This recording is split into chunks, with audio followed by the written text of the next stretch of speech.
Hi all, this is an update on my ongoing Euro-Yen trade. It's a weekly trade. I've done part 1 and part 2 videos for this yesterday, and today is going to be part 3 and part 4 as well if needed. So there's a lot of decisions that were covered today and a lot of thought processes I want to go over. My thought processes, I want to review them. So I'll just get right to it. Current state of the market is this, and that's my weekly TP. That was my entry, and I've added some positions, done some selling, hedge trades, and all that sort of stuff. So I went to sleep last night with my stop loss just below this area over here, when the markets were at this stage, because I thought they would not get. I thought this was enough room for the sellers to breathe without taking me out. Now around 10 o'clock on this time, so that coincides with around, go on to 1 hour. So around 10 o'clock around here. Yes, so around here I was anticipating some sort of pullback to come in by when I looked at this sort of structure on the 3 minutes. I was expecting some sort of 15-minute pullback to come in, and based on my correlation analysis, I saw the yens on the 4-hourly were likely to pull back a little bit because they were mostly near key resistance areas, or had already started pulling back a little bit. So that was my read of the yens. May pull back a little bit, meaning it would not be good for my trade. On my reading of the euros in the same 4-hourly time frame, I had that yes, the euros have started pulling back already, and they were probably going to push up again. So from this, the correlation analysis, I got the conclusion that with regards to currency flow, I've got one of the currencies that's going to probably help me over the next few hours, 4 hours. That is the euro, which may go up, and the yen I thought may go down. So, well, the yens may get stronger. So that was my anticipation, meaning I did not really expect a major breakout just yet. And around that time, prices were just in this 4-hourly sort of consolidation period, which was a good thing for me. I wanted to see consolidation happen because that gives me a better idea of where I can put my stop losses. And I can move up my stop losses only after some consolidations happen, after breakouts like this. So on the 3 minutes, since around this time I had expected some sort of 15-minute pullback to come in, I actually took a sell trade, a hedge sell trade based on the 15 and 3 minutes. So I have a hedging account, meaning I can open both buy and sell orders at the same time, and I decided to go for a sell rather than the removal of my original position for 2 key reasons. Number one, my initial entry on this whole big weekly trade was very, very good. So I was very lucky to get a really nice and precise entry, and so if I were to close any of my positions there, and if I wanted to re-enter the trade, I would need just as good as an entry in order to take the trade and join the trend again with the same amount of risk.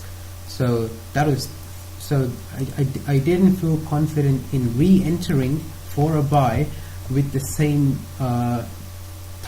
level of entry, with the same quality of entry. But I did feel confident in entering the short and exiting the short at the right time. So for that reason I entered a hedge trade, and so there are some costs to the hedge trade. I think you have a bit more commission because you're actually opening a new trade and all that stuff, but I think it was worth it. And so one thing I learned from this trade is when you're riding a big trend like a weekly move, when you want to capture the down moves, or when you want to capture the counter moves against your bigger trend move, you can do so with hedge trades, and you should do so with hedge trades probably if your initial entry is really good and you don't want to risk extra re-entry risk. So for US people, I guess you could use another broker to sort of create a hedge trade as well. But the other thing was I was only focused on the euro yen today, so I think that's something I may have to work on in terms of balancing other currencies, because I was only focused on euro yen when in fact maybe my hedges would have done better on another pair or similar to euro yen, or another pair in the euro group or another pair in the yen group. So that was something I just did not consider, a little bit out of laziness, and also because I had a very good read and feel for this euro yen, and I wanted to stick with that. But in future I'll definitely look at hedging with the best pair as well, instead of just the same pair as I'm on. So in terms of this sell entry, I got in after these strong sellers down, normal choppy pullback, and I got in right there after this lower high was confirmed, and a little bit of a hold here, showing me that yes, the sellers are in control and the buyers aren't really going to push it back up. So once that happened on the 15 minutes, it looked like this. I wasn't sure about my targets on the 15 minutes, but I was just eyeing the logical hourly one bias support area. So trade went, and I just kept moving my stops down at logical points. So trade was just grinding down very slowly, and this didn't deter me too much because it's grinding down and the support and resistance breaks are holding. So this support and resistance broke and it was holding. This support and resistance broke again in the next picture and it was holding. So around this time when I saw this price action over here, around this time I thought, yes, this is going to go up a little bit and probably come back down. But I didn't really remove position at this area and look to re-enter for two main reasons. Number one, I realized that it would take some time and effort to track this whole thing and re-enter. It would take even more time and effort, so there was definitely a bit of laziness there. The other thing is, if I do scratch it early and re-enter, firstly I have to make up for my commission and spread on the re-entry, and because these are lower time frame trades. And secondly, although I reduce my market risk by taking away positions, by not being exposed to the market,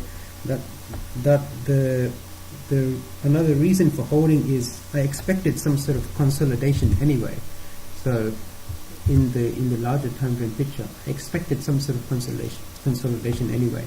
So I still wanted, and I was confident in this read that it had further space to go down. So that's why I held on. So I held on, and with looking at this area. If it broke this area, I was saying I'll probably cut it, but it didn't break that area. It just price came back down again, forming a bit of a range. So I just rode that move down. Now when this happened, price came down really strong, and then buyers come up really strong again, back on the way up. So at that point I cut it right there, and it was a bit of an impulsive decision, but I think it had a lot of logic because it was reacting close to this H1 buyer support. That's all. On to the next video. I'll continue on. Thanks, and comments and questions are very much welcome.